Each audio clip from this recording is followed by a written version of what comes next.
Linka detskej istoty zorganizovala v poradí 3. ročník úspešného projektu Čítajme si.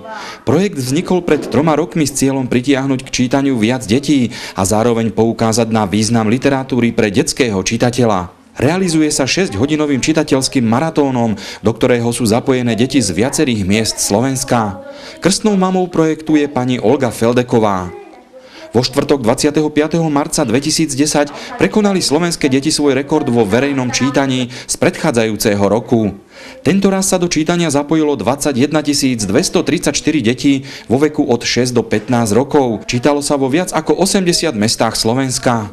K rekordu prispeli aj žiaci zo základnej školy Komenského v Bánovciach nad Bebravou s počtom žiakov 346. Organizátorkou projektu v škole bola Alena Balášková. Tá spolu s vedením školy a pozvaným hosťom zástupcom mestskej samosprávy Petrom Grmanom slávnostne otvorila maratón v čítaní. Riaditeľka z základnej školy Lejla Slugeňová poďakovala Alene Baláškovej za prácu na projekte a dobrú myšlienku, ako netradične pritiahnuť žiakov ku knihe. Peter Grman nielen dohliadal na regulárnosť pokusu o prekonanie počtu čítajúcich žiakov, ale aj výrazným prednesom úvodnej kapitoly odštartoval čitateľský maratón. Príbehy z kníh si žiaci všetkých ročníkov čítali podľa celoslovenských pokynov tak, že každý prečítal jednu stranu. Žiaci ročníkov 1-4 čítali vo svojich triedach, žiaci ročníkov 5-9 čítali v školskej knižnici.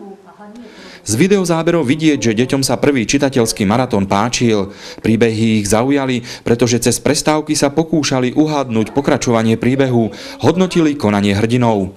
V tento deň bola jednou z konverzačných tém cez prestávky aj téma kniha. Organizátorka projektu a jej koordinátori boli spokojní, že ich úsilie bolo premenené na príjemne strávené dopoludnie s knihou, pretože v základnej škole Komenského nešlo len o vytvorenie rekordu, ale hlavne o snahu pritiahnuť mladých čitateľov ku knihe.